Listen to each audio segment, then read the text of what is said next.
सामाजिक कार्यकर्त्या अंजली दमानिया यांनी एक नवा आरोप केलेला आहे। त्यांनी एक फोटो शेअर केलाय। संतोष देशमुख हत्या प्रकरणाच्या संदर्भात त्यांनी या फोटोच्या माध्यमातून नवा दावा केलाय। देशमुख हत्या प्रकरणामधील निलंबित पोलिसांसोबत जिल्हा न्यायालयाच्या न्यायाधीशांचा धुळवडीचा फोटो दमानिया यांनी पोस्ट केला। निलंबित पोलीस उपनिरीक्षक राजेश पाटील आणि सक्तीच्या रजेवरती असलेले पोलीस निरीक्षक प्रशांत महाजन यांच्यासह सुनावणी करणारे जिल्हा सत्र न्यायालयाचे न्यायाधीश सुधीर भाजीपाले यांचा हा फोटो असल्याचा दावा दमानिया यांनी केला। देशमुख हत्या प्रकरणाची सुनावणी या न्यायाधीशांकडून काढून टाका अशी मागणी सुद्धा दमानिया यांनी केली आहे। मात्र एबीपी माझा या फोटो आणि व्हिडिओची पुष्टी करत नाहीये।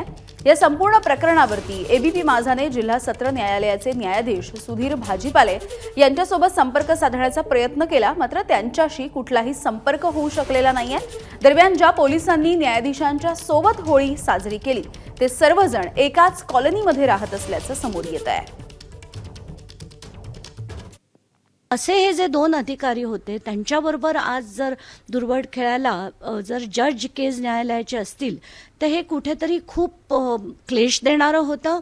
आणि मला असं वाटतंय की एक प्रक्रिया आहे, कारण एक न्यायाधीश म्हणून त्यांना एक मॉडेल कोड ऑफ कंडक्ट असतं आणि त्यांना ते त्याप्रमाणे वागावं लागतं, कारण त्यांच्या हातात पूर्ण सुनावणी आहे। आत्ताच्या घटकेला मी एक पत्र लिहून लॉ अँड ज्युडिशरी आणि प्रिन्सिपल जजना एक पत्र पाठवणार आहे की आत्ताच्या आत्ता यांची ट्रान्सफर त्यांच्याकडनं तो पर्टिक्युलर मॅटर काढून घेण्यात यावा आणि दुसऱ्या एखाद्या जजकडे देण्यात यावा। दरम्यान अंजली दमानिया यांनी पोस्ट केलेल्या व्हिडिओवरून ठाकरेंच्या शिवसेनेचे खासदार संजय राऊत आणि काँग्रेसचे आमदार विजय वडेट्टीवार यांनी सरकारला लक्ष्य केलंय। हा विषय लॉ अँड ऑर्डरचा आहे, त्यासाठी सरकार आहे, गृहमंत्री आहे, ते पाहत आहेत। असे गावातले विषय तुम्ही आणून पाहिले ना, सगळ्यांनी पाहिलंय, गृहमंत्र्यांनी सुद्धा पाहिलं असेल, पोलीस प्रमुखांनी पाहिलं असेल, आणि हे सगळे लोक सक्षम आहेत त्या संदर्भात लक्ष द्यायला।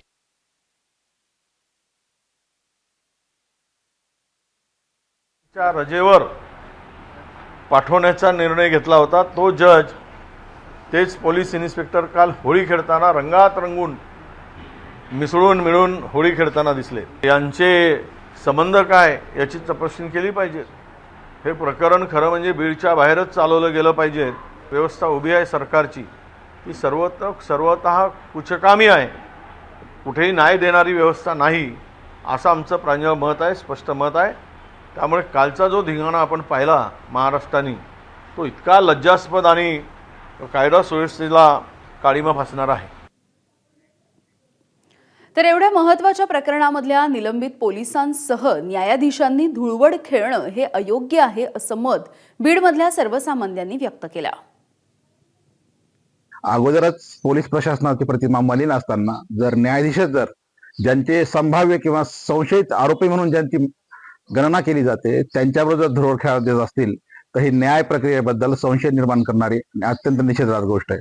त्यामुळे एक सामाजिक कार्यकर्ते या नात्यानं आमची अशी मागणी आहे की या न्यायाधीशांना त्या पदावरून किंवा त्यांच्याकडनं ही केस काढून घ्यायला पाहिजे, तरच त्याला संतोष देशमुख यांच्या कुटुंबियांना न्याय मिळेल। व्यवस्थेवर, लोकशाहीवर आणि कोर्ट कचेरीवर सर्वसामान्यांचा असे फोटो बघितल्याच्या नंतर नक्कीच विश्वास उडल्याशिवाय राहणार नाही। आणि ही गोष्ट जी घडली, ही जी झाली, ही अत्यंत चुकीची आहे आणि सर्वसामान्य म्हणून मी या गोष्टीचा निषेध सुद्धा करतो। न्यायदेवता जर ज्या प्रकरणामुळे ज्यांना सक्तीच्या रजेवर वगैरे पाठवलं आहे त्यांच्यासोबतच जर होळी खेळत असेल तर जनतेला, सामान्य माणसाला न्यायाधीशांकडून काय न्याय मिळणार आहे हा प्रश्न एक उपस्थित झाला आहे। जरी तुमचे सणानिमित्त जे काही कौटुंबिक म्हणा, मित्रत्वाचे जे स्नेह होळीनिमित्त निर्माण झाला, तरी न्यायाच्या बाबतीमध्ये तुम्ही कोणताही दुजाभाव न करता तुम्ही योग्य ते न्याय देशमुख परिवाराला द्यावा, हीच आमची अपेक्षा आहे। एबीपी माझा, उघडा डोळे बघा नीट।